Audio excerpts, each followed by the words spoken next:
अक्सर लोगों की लेग्स में या उनके बाजुओं में, बाजू के नीचे वाले हिस्से में या पेट की साइड्स के ऊपर हम देखते हैं गुच्छा नुमा वेन्स या आर्टरीज नजर आती हैं मोटी जी मोटी। बिल्कुल। इसकी क्या वजूहत होती हैं? देखें, अभी आपने ना 4-5 अल्फाज में 4-5 बीमारियों के नाम ले लिए, ठीक है। तो ये हर जिस्म के मुख्तलिफ हिस्से में it's a different disease, sir मुख्तलिफ बीमारी है। इसमें से जो सबसे ज़्यादा कॉमन है ऑब्वियसली वो टांगों की है, ठीक है। ठीक है। टांगों वाली हमारे ऐसे तमाम लोग जो ज़्यादा देर खड़ा रहने वाला काम करते हैं, इसमें टीचर्स आ गए, शॉपकीपर्स आ गए, सिक्योरिटी गार्ड्स आ गए, फौजी आ गए, मतलब बहुत सारे लोगों को ये प्रॉब्लम बेल्ट होती फोर्स है। ज्यादा इसमें आती है। जी बिल्कुल। ठीक। तो उसके अंदर ये टांगों से साथ एसोसिएटेड जो बीमारी है जो मोस्ट कॉमन है उसको वेरिकोज वेन्स कहते हैं। सर बस लेकिन that's not the only disease, इसके अलावा भी कुछ बीमारियां हैं टांग के अंदर भी। और फिर जब आपने पेट का मेंशन किया, वो एक वंस अगेन काफ़ी ओवरलैपिंग फील्ड में आ जाती है। वो कुछ जिगर की बीमारियों के साथ भी एसोसिएटेड होती हैं वेरी कॉमनली, और उसके अलावा जो मेन पेट के अंदर की खून की रगें हैं उनकी भी आइसोलेटेड बीमारी हो सकती है। और इसी तरह जब बाजुओं की बात है तो बाजू में भी वंस अगेन एक डिफरेंट कंडीशंस में इस तरह की गुच्छों वाली होती है। मोस्ट कॉमनली गहरी रगों का, बाजू की गहरी रगों की बीमारी के अंदर ये गुच्छे बाजू पे नजर आना शुरू होते हैं। ठीक।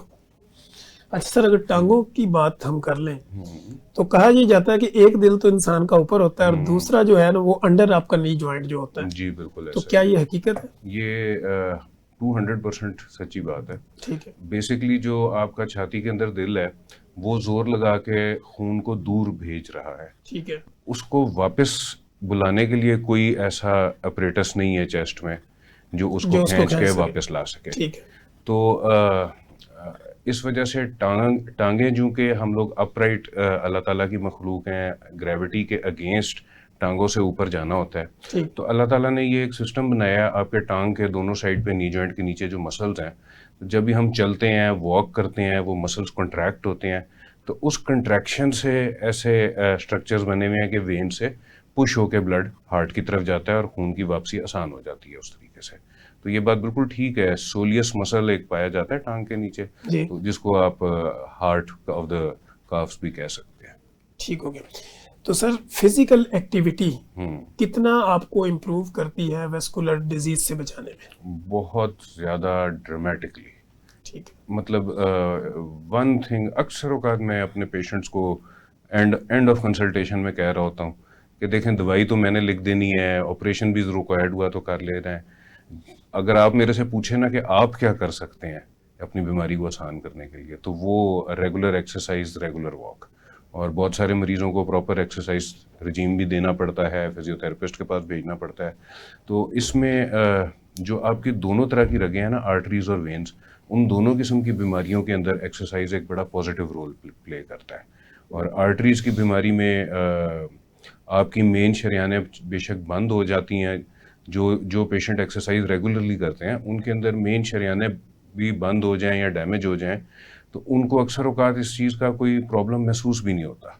ठीक है। बॉडी इतनी अच्छी रिकवर कर पाती है। फिर इसी तरह जो वेन्स वाली डिजीज़ है, वो जो लोग फिजिकली एक्टिव होते हैं उनके अंदर ज़ाहिर है ये डिज़ीज़ कम देखी जाती हैं।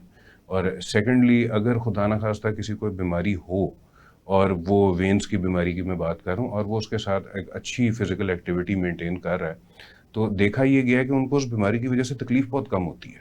ठीक है। तो हर लिहाज से ये एक ड्रामेटिक इफेक्ट है पेशेंट की लाइफस्टाइल ठीक करने के लिए। यानी अगर वो लाइफ मॉडिफिकेशन करता है, हेल्दी डाइट हैबिट्स रखता है, फिजिकल बिल्कुल एक्टिविटी रखता है, बिल्कुल तो ये बिल्कुल। उसके लिए फायदेमंद है।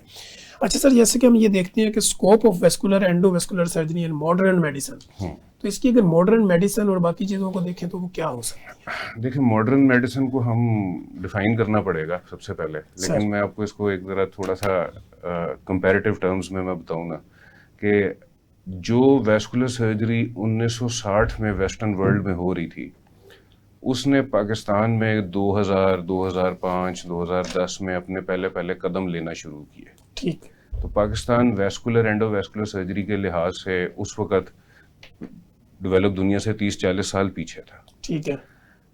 अब इसी चीज़ को अगर टेक फॉरवर्ड करें तो एंडोवेस्कुलर सर्जरी, जो कट के बगैर वाली वेस्कुलर सर्जरी है, उसने पूरी दुनिया के अंदर इस फील्ड को, जिसको कहते हैं ना, ड्रामेटिकली सारा सिनेरियो ही चेंज कर दिया। ठीक है।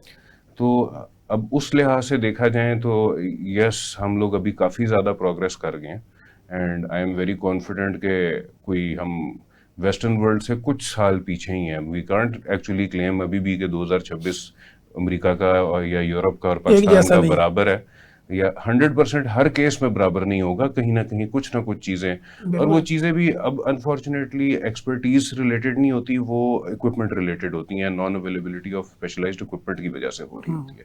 तो बट अल्हम्दुलिल्लाह मॉडर्न वैस्कुलर सर्जरी जो आपका सवाल था, तो इस वक्त पाकिस्तान में बिल्कुल it is starting to grow.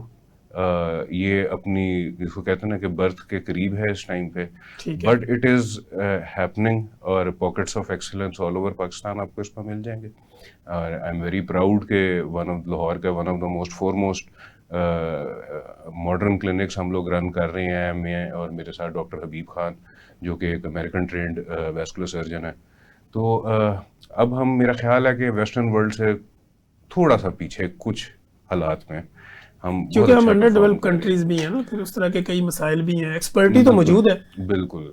लेकिन उस तरह के वो हाँ, एक्सपर्टीज है, मतलब कॉस्ट, असल में ना जब इक्विपमेंट की बात होती है ना तनवीर भाई, फिर कॉस्ट्स मल्टीप्लाई हो रही होती है।